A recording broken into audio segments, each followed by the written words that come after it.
ఇచ్చారు. మావయ్య రండి, అడిగారు రండి. బాగున్నారు మావయ్య? బానే ఉన్నానమ్మా. కూర్చోండి. కుట్లు కుట్లు కుట్లు చూస్తూ. ఏంటి మావయ్య అలా మూలుగుతున్నారు? అసలు ఏం జరిగిందంటే అమ్మా, అయ్యే లేదమ్మా, రోడ్డు మీద వెనక్కి చూస్తూ ముందుకు నడుస్తూ కరెంటు స్తంభానికి ఢీ కొట్టుకున్నాను. దాంతో పడుకోబెట్టి కుట్లు వేసారమ్మా. నోరుమీరా, ఏదో చొక్కాకి 2 కుట్లు పడ్డంత మాత్రంతో అదో పెద్ద విశేషంగా చెప్తావేంటి? అదే లేదులే అమ్మా. అన్నట్టు పిల్లలకి పళ్ళు తెచ్చాను, తీసుకో. అలాగా? ఇదేమిటి బియ్యం కూడా ఉన్నాయి? అవి కూడా ఇస్తారు కదమ్మా. ఇస్తారు కదమ్మా, ఏమిట్రా తెస్తారు కదమ్మా అని చెప్పాలి. అయ్యే లేదమ్మా, ఎలాగో వస్తున్నాను కదా అని పలావ్ బియ్యం పట్టుకొచ్చా, లోపల పెట్టు. అలాగే మావయ్య. లక్ష్మి, ఇందాక మీ ఇంట్లోకి వస్తుంటే ఓ పిల్లల గుంపు ఎదురైంది. ఎవరు వాళ్ళు? అక్క పిల్లలకి ఇంటి దగ్గర ట్యూషన్ చెప్తాను మావయ్య. చూసేవాళ్ళుడు, కోడల్ని ప్రైవేట్లు చెప్పుకునే స్థితికి తీసుకొచ్చింది మీ అత్త. అసలు దాన్ని కుట్లు మావా, కుట్లు. నువ్వు నోరు ఇలా కుట్ల విధవా. మావయ్య ఎప్పుడొచ్చారు? ఇప్పుడే వచ్చానా. మీరెలా ఉన్నారు? బ్రహ్మాండంగా ఉన్నాను. కాఫీ మావయ్య. ఏమా, పిల్లలకి ప్రైవేట్లు చెప్పుకునే పరిస్థితి ఏర్పడిందా నీకు? ఇంకా లాభం లేదమ్మా. నువ్వు పిల్లలు వెంటనే బయలుదేరండి, మన ఇంటికి వెళ్ళిపోదాం. మనిల్లా? అవునమ్మా.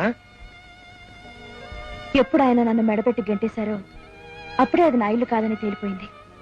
ఆ ఇంటితో ఉన్న బంధం తెగిపోయింది. అట్లాని జీవితాంతం ఇట్లాగే ఉండిపోతావా? అసలు సంసారం ఉన్న తర్వాత భార్యాభర్తల మధ్యన ఇట్లాంటి గొడవలు సహజమే. గొడవలు సహజమే, కానీ బయటికి గెంటి వేయబడ్డం అసహజం కదా మావయ్య. చూడమ్మా, నువ్వు ఎవరి కోసం రాకపోయినా మా కోసం రావాలి. ఏ మావయ్య, ఆడపిల్లని గనక, అమ్మా నాన్న లేనిదాన్ని గనక వ్యక్తిత్వం చంపుకుని బ్రతకాలంటారా? మీరు పొమ్మంటే పోవాలి, రమ్మంటే రావాలి. మర్యాద గౌరవం లేనప్పుడు మేడల్లో ఉండటం కంటే అభిమానంతో పూరి కొంపలో బ్రతకటం ఆనందంగా ఉంటుంది మావయ్య. దయచేసి నన్ను రమ్మనతో. మీరు చూడ్డానికి వచ్చినందుకు చాలా సంతోషం.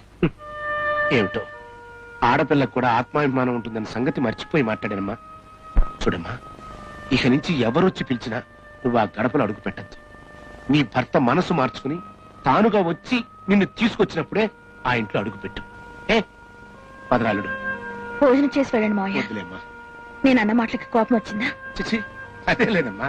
మనం అందరం కలిసి హాయిగా ఉండాలనుకునేదే నేను కోరుకునేది. ఆ రోజు వచ్చేంత వరకు నేను పొంచే. ఈయన ప్రతిజ్ఞతో నాకే సంబంధం లేదమ్మా. నేను మాత్రం సుష్టుగా తింటాను. కాకపోతే చెట్టంత మనిషి కుట్లతో బాధపడుతుంటే. నోరు మీరా, నా కుట్లు నెప్పులు చెప్పి చెప్పి నీ నోరు పడిపోయింది.